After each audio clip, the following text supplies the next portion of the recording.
folks. This week we've got Stephen Stennett with us, and we're going to have a talk about team leader activation training. And we're both coming to you from the lands of the Wurundjeri people of the Kulin Nation. Welcome, Stephen. How are you going? Very good, mate. How are you going? Yeah, going well. Enjoying this cool Melbourne weather, and I'm sure it's really similar all across Victoria. Very much so. We're just like enjoying nice, warm Red Cross jackets. Yeah, that's it. That's very, very good. That gives us an opportunity to do that. That's wonderful. So, Stephen, we're going to talk a bit about team leader activation training, and you're a state trainer, so you deliver the training, and you've also been around the organisation a while, and you would have been in a number of leadership positions.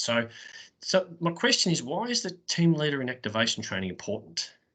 I think the biggest thing with the team leader activation training is really that when you think about it, the team leaders that we have out in the field, they're really the eyes and ears of Red Cross on the ground. We have our volunteers out doing PFA and doing that very important work. Our team leaders are the ones who really support them by providing that experience, by providing the safe working environment, by giving people what they need, giving them the guidance to help grow their skills and knowledge. And really by being able to also feed that information back up into the greater machine that is Red Cross to really be the eyes and ears to see what's going on in the community and to really be able to feed that back so decisions that are made both within Red Cross and across the whole sector and across all of government are really informed by what we're seeing on the ground. Yeah, wow, there's so much involved in all of that. So not only are we leading people on the ground doing great work like PFA and working in relief centres and registrations, but there's also a really important role in feeding information up to government about the activation that we might be involved in.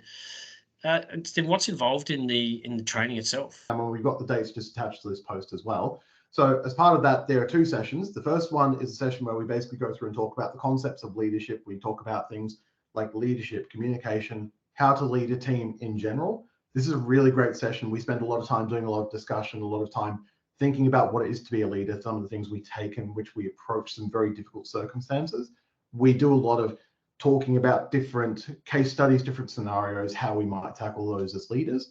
And we dig into those a lot, and we have a lot of very rich conversation as a group, which is really, really insightful, both for the attendees and also for the facilitators as well.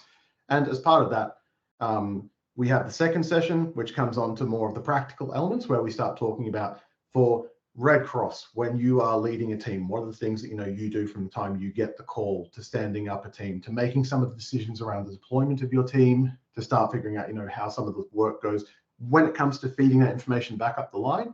So we start diving into a lot more of those practical aspects as well. So between those two sessions, we have an opportunity to think about leadership overall, and then how it applies very specifically within that Red Cross team leader context in the field.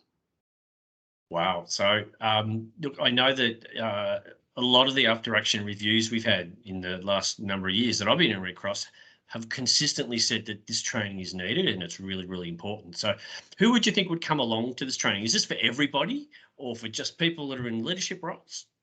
I reckon this training really has a lot of stuff that everyone can take away from it. And through the courses that I've run so far and through those of my fellow state trainers, we've had quite a wide range of people. We've had, of course, experienced leaders who are coming into this, people who've done team leader in the field before, people who've been through it all, seen it all.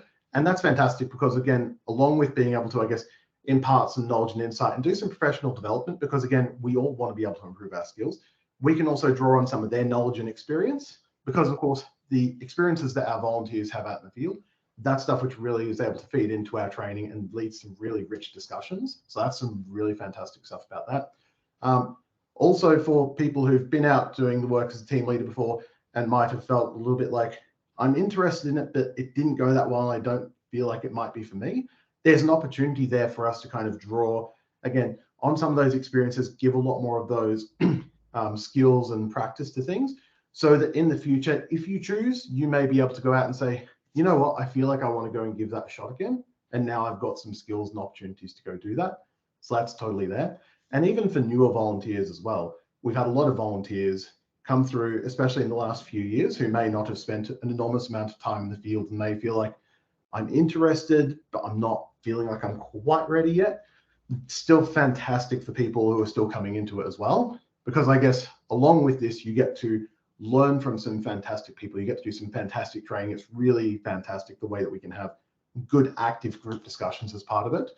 And for those newer volunteers as well, both to be a little bit curious about it, to start thinking, you know, how might I apply this? And just because you've done the training doesn't mean you're going to be dropped in straight as a team leader to say, all right, here's the next Black Saturday, the next Black Summer Fires or something like that. You've done the training, you're a team leader, off you go.